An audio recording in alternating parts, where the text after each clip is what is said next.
اور خاور کے تمام کام اس قدر سلیقے سے کرتی کہ وہ خوش اور مطمئن رہنے لگے۔ مدت بعد ہم میاں بیوی کو سکون ملا۔ ہمارے درمیان جو چپکلش چلتی رہتی تھی وہ بھی ختم ہو گئی۔ رشیدہ بہت غریب تھی، کوئی ذریعہ آمدنی نہ تھا، پھر بھی رہائش کی خاطر اس نے کینٹین کی نوکری کو خیر بات کہنے پر آمادگی ظاہر کر دی۔ بولی، تانیہ بی بی، آپ کے گھر میں کھانا اور رہائش مل گئی، اب کسی شے کی ضرورت نہیں۔ کبھی ہم نے بھی خوشحالی کے دن دیکھے تھے، اب در در کی ٹھوکریں کھانے سے بچ گئی ہوں۔ آپ کے گھر کی چار دیواری میں عزت سے رہنا چاہتی ہوں کہ جوان بیٹی کا ساتھ ہے، کم تنخواہ ملے یا نہ ملے، یہاں رہ کر خوش ہوں۔ کچھ دیر سوچا کہ یہ کہتی تو ٹھیک ہے، بیوہ اور یتیم کو عزت دار گھرانے کی چھت تلے پناہ مل جائے تو بڑی نعمت ہے، لیکن اس بیچاری کو بیٹی بھی تو بیانی ہوگی، کچھ رقم جوڑے گی تو ایسا کر سکے گی۔ تبھی میں نے کہا، رشیدہ بی بی، تم فی الحال کالج کی ملازمت جاری رکھو، چند گھنٹے ہی تو جانا ہوتا ہے، سدرا ہوتی ہے میرے پاس، یہ کام سنبھال لے گی۔ بہت شکریہ بی بی آپ کا، میں یہ احسان کبھی نہ بھلا سکوں گی۔ احسان کی کیا بات ہے، انسان کے کام آتا ہے۔ تمہیں رہائش کی ہی نہیں، روپے کی بھی ضرورت ہے، زندگی کی 100 ضرورتیں ہیں۔ وہ خوش ہو گئی، دعا دینے لگی۔ اب رشیدہ صبح ہمارا ناشتہ تیار کرنے کے بعد اپنی ڈیوٹی پر چلی جاتی اور سدرا آ جاتی۔ وہ سارے کام خوش اسلوبی سے کرتی۔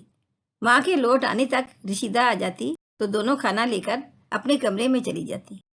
اس دوران اگر میں آواز دیتی تو سدرا دوڑی آتی۔ کچھ دیر آرام کرنے کے بعد ماں بیٹی پھر سے رات گئے تک میرے گھر کے کاموں میں مصروف رہتی۔ کام ختم ہو جاتے تب وہ کوارٹر کا رخ کرتی۔ ان کے آنے سے ایک بار پھر ہمارا گھر جنت کا نمونہ بن گیا تھا۔ خالہ اور خالو خوش تھے کہ کوئی نیکی کام آ گئی۔ کل وقتی خدمتگار مل گئے، لالچی تھے، نہ کوئی مطالبہ کرتے تھے۔ ماں بیٹی کو ہم جو دے دیتے صبر و شکر سے لے لیتی۔ دن بھر کام کر کے رات کو اپنے کوارٹر میں جا کر سو جاتی۔ چوتھے بچے کی پیدائش کے بعد میری خوش و خرم اور پرسکون زندگی میں ایک بار پھر سے بے ترتیبی اور بے سکونی پیدا ہو گئی۔ بچہ پیدائشی لاغر تھا، آپریشن سے ہوا تھا، کچھ عرصے کے لیے چلنے پھرنے سے بھی معذور ہو گئی۔ لگتا تھا کہ میری جنت بکھرنے لگی ہے۔ خالہ انہی دنوں بیمار پڑ گئی تو ہم سب کے ہاتھ پاؤں پھول گئے۔ خاور بہت پریشان تھے، میرے جیون ساتھی پر منو بوجھ آ پڑا۔ ڈیوٹی جانا ہوتا تھا، بیمار ماں کو بھی دیکھنا ہوتا، بیچارے خالو مقدور بھر فرائض سنبھال رہے تھے۔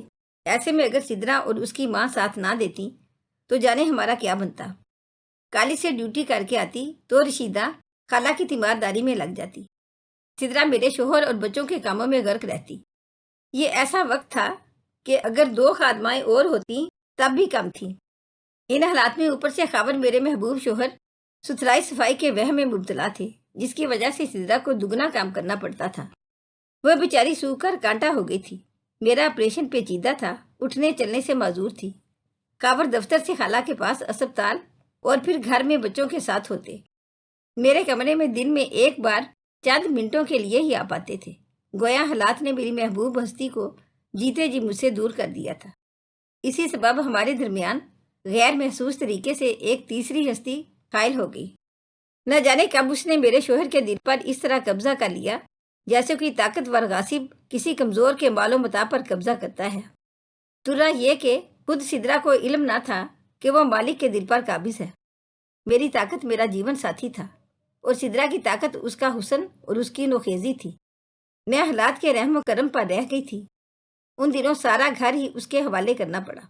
بے شک وہ بری لڑکی نہ تھی، گھر کے مالک پر قبضہ کر کے میری راجدھانی پر ہاتھ صاف کرنے کی نیت اس کی نہ تھی، لیکن مرد ذات کا اعتبار نہیں، اسے جب موقع ملے وہ پھول سے کلی اور کلی سے شگوفوں پر منڈلائے۔ سدرا معصوم تھی، اس کی ماں نیک طبیعت اور شریف عورت تھی۔ بیوگی کے باوجود اس نے بیٹی کی حفاظت ایک باپ کی طرح کی تھی۔ اسے زمانے کی ہوا لگنے سے قبل ہماری چار دیواری میں لے آئی تھی۔ ہماری چار دیواری کو ایک محفوظ پناہ گاہ سمجھ کر نہیں جانتی تھی کہ جن کو محافظ سمجھ رہی ہے وہاں ایک لٹیرا بھی ہوگا۔ خالو جان نے تو ترس کھا کر ان ماں بیٹی کو اپنے گھر کی چھت تلے پناہ دی تھی۔ یہ بیوہ عورت جوان بچی کو لے کر کہاں ماری ماری پھرے گی۔ رشیدہ بہت صابر تھی، سنجیدہ اور بردبار، قناعت پسند، ہمیشہ عزت سے جینا چاہتی تھی۔ خالو جان بھی اسے بیٹی کی طرح سمجھتے تھے، اس کی بیٹی کے بیاہ کی فکر میں کسی اچھے رشتے کی تلاش میں تھے۔ رشیدہ بیٹی کو جلد بیاہ دینا چاہتی تھی۔ انسان سوچتا کیا ہے اور ہو کیا جاتا ہے۔ نہیں معلوم خابر کے دل میں کب اس مرض نے جنم لیا جسے بد نیتی کہتے ہیں۔ میں اپنے کمرے میں بستر پر پڑی تھی اور خالہ اسپتال میں داخل تھی۔ رشیدہ اپنی ڈیوٹی سے آ کر خالہ کے لیے پرہیزی کھانا تیار کرتی اور خالو کے ہمراہ اسپتال چلی جاتی۔ یہ لوگ دوپہر کے گئے رات کو لوٹتے تھے۔ خاور ڈیوٹی سے آ کر کھانا کھاتے اور پھر آرام کرنے اپنے کمرے میں جا لیٹتے۔ شام کو اسپتال جاتے۔ میرے تینوں بچے سدرا کے پاس ہوتے۔ وہ ان کو کھانا کھلا کر رات 9-10 بجے تک سلا دیتی۔ تب خابر سدرا کی ماں کو اسپتال سے گھر لے کر آ جاتے اور خالو بیوی کے پاس رہ جاتے۔ اگر وہ لوٹ آتے تو رشیدہ بیوی خالہ کے پاس رک جاتی۔ اس روز بھی خالو اور رشیدہ بیوی اسپتال میں تھے، میں اور سدرا گھر پر تھے۔ خاور بولے، امی جان کی طرف آفس سے واپسی میں چلا گیا تھا، وہ تمہیں بہت یاد کر رہی تھی، کہتی تھی زندگی کا بھروسہ نہیں، تانیہ اگر چلنے پھرنے کے قابل ہو گئی ہے تو میرے پاس لے آنا۔ میں اب بہتر تھی، خود چل کر واش روم تک جا سکتی تھی۔ میں نے کہا ضرور، میں بھی ان کی عیادت کو جانا چاہتی ہوں، تھوڑا بہت چل پھر سکتی ہوں۔ خالہ رشیدہ کو لے آئیے، منع کے پاس رہیں تو میں تھوڑی دیر کے لیے اسپتال خالہ کے پاس جانا چاہوں گی۔ تیار ہو جاؤ، میں تمہیں لیے چلتا ہوں، تمہیں امی کے پاس چھوڑ کر رشیدہ کو لے آؤں گا، تب تک سدرا ہمارے بچوں کے ساتھ چھوٹے منع کو بھی دیکھ لے گی۔ خالہ کی خاطر میں نے چاروں بچوں کو تنہا سدرا کے حوالے کیا اور خاور مجھے اسپتال لے آئے۔ خالہ کی حالت صحیح نہ تھی۔ خالو نے کہا، خاور تم جلدی گھر لوٹ جاؤ، بچے اکیلے ہیں، میں تھوڑی دیر تک تانیہ بیٹی کو گھر چھوڑنے آؤں گا اور رشیدہ آج ادھر ہی رہے گی۔ بچوں کی خاطر خاور اکیلے ہی اسپتال گھر آ گئے۔ 1 گھنٹے بعد خالو نے خاور کو فون کیا، چاہتے تھے کہ آ کر مجھے لے جائیں۔ خاور نے فون نہ اٹھایا، بار بار خالو نے کال کی۔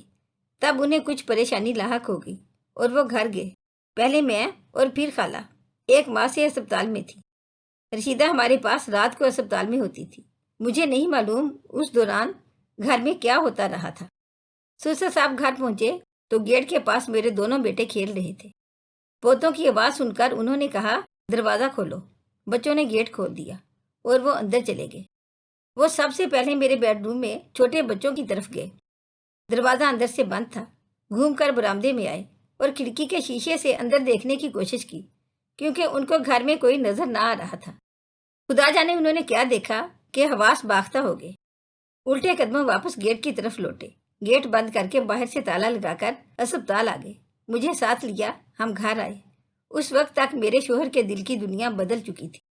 سسر صاحب نے اس وقت کسی سے کچھ نہ کہا، کیونکہ خالہ جان کی طبیعت بہت زیادہ خراب تھی۔ اگلے دن ان کا انتقال ہو گیا۔ خالو بیٹے سے بھی باز پرس نہ کر سکے۔ خالہ کی وفات کے تیسرے دن خاور ایک ضروری میٹنگ کا کہہ کر اسلام آباد چلے گئے اور 1 ماہ تک نہ لوٹے۔ میٹنگ تھی یا نہیں، اسلام آباد گئے یا نہیں، خدا جانے۔ سسر صاحب کی پریشانی مگر ناگفتہ بے تھی۔ مجھ سے کچھ نہ کہتے تھے، مگر رشیدہ بی بی سے کوئی بات ضرور کی تھی۔ وہ ملازمت چھوڑ کر گھر بیٹھ گئی تھی۔ ادھر سدرا بجھی بجھی تھی۔ میں سمجھی کہ خالہ کی وفات کے باعث یہ دونوں آزردہ ہیں، لیکن اندر ہی اندر بات کچھ اور تھی۔ خالہ کے 40ویں سے 1 دن پہلے خاور کا فون آ گیا۔ انہوں نے ہیلو کہا ہی تھا کہ میں نے سسر صاحب کو ریسیور تھما دیا۔ باپ بیٹے میں جو بات ہوئی میں نہ سمجھ پائی، صرف اتنا سمجھ سکی کہ خالو نے خاور سے کہا تھا، مجھے منظور ہے لیکن تم گھر آ جاؤ، میں بوڑھا ہوں، تمہارے بچوں کو کب تک کیسے سنبھال سکتا ہوں۔ خاور آئے تو یکسر بدلے ہوئے تھے۔ انہیں میرا اور مجھے ان کا وجود اجنبی لگ رہا تھا۔ خالو جان افسردہ و گمسم، مگر انہوں نے خاور کو کچھ نہ کہا۔ مجھے سمجھانے لگے کہ جو خطا ہو چکی اس کا ازالہ ممکن نہیں ہے، اب جو میں مناسب سمجھتا ہوں کر رہا ہوں۔ اگر تم مجھے اپنے والد کی جگہ سمجھتی ہو تو میری خاطر تمہیں یہ دکھ سہنا ہوگا اور خاموش رہنا ہوگا۔ یہ ایسی بات تھی کہ رشیدہ کی زبان بھی گونگ تھی، وہ کچھ نہ بول سکی۔ ہماری اور اپنی بدنامی کے خوف سے چپ رہی، چپ چاپ بیٹی کو لے کر چلی گئی۔ اس واقعہ کے کچھ دنوں بعد سسر صاحب نے تمام اثاثہ میرے اور میرے بچوں کے نام کر دیے۔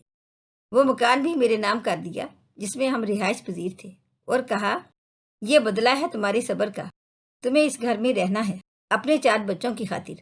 خاور یہاں رہے نہ رہے مجھے پرواہ نہیں ہے۔ اس نے سدرا سے نکاح کر لیا ہے، کیونکہ لڑکی امید سے تھی، اور میں نے بادن نخواستہ خاور کو سدرا سے نکاح کرنے کی اجازت دی ہے۔ رشیدہ بی بی کی ہی نہیں، اپنی بھی عزت داؤ پر لگی تھی اسے بچانے کی خاطر، ورنہ محلے میں ہم منہ دکھانے کے لائق نہ رہتے۔ خاور کو معاف کر دو، غلطی انسان سے ہوتی ہے، اللہ تعالیٰ معاف کرنے والا ہے اور وہی جزا و سزا کا مالک ہے۔ جب تک میں زندہ ہوں تم پر اور تمہارے بچوں پر کوئی مشکل وقت نہ آنے دوں گا، تمہارے اخراجات میں کمی نہ ہوگی۔ خاور بھی ایک دن اپنے بچوں کی خاطر لوٹ کر آ جائے گا۔ وہ سدرا سے نکاح کر چکا ہے۔ رشیدہ بی بی کو اس امر کا بہت رنج ہے، شرمندگی کی وجہ سے تمہارے سامنے نہیں آتی، لیکن اس عورت کا کوئی قصور نہیں۔ ہم نے اسے مجبور کیا کہ وہ اسپتال میں تمہاری بیمار خالہ کے ساتھ رہے۔ رات کو اس کی بیٹی کوارٹر میں اکیلی ہوگی۔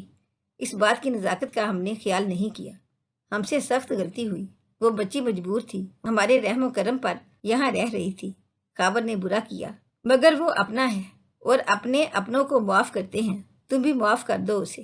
میرے بعد تمہارے 4 بچوں کا وہی محافظ ہے۔ باپ کے بغیر بچوں کا جو حال ہوتا ہے تم اچھی طرح جانتی ہو۔ تمہاری 2 بچیاں ہیں، باپ برا ہے کہ بھلا، دوسری شادی کر چکا ہے، تو بھی تمہاری بچیوں کے سر پر باپ کا ہاتھ اور سایہ بہت ضروری ہے، ورنہ یہ دنیا بھیڑیوں کا جنگل ہے۔ بیٹی کیا تمہاری سمجھ میں آ گئی میری بات؟ جی آ گئی ہے خالو جان۔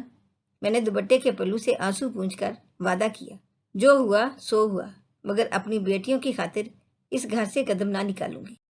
اگر آپ کو ہماری آج کی کہانی اچھی لگی ہو تو پلیز اسے لائک کریں، شیئر کریں اور مزید اچھی ویڈیو کے لیے ہمارے چینل کو سبسکرائب کریں۔ شکریہ۔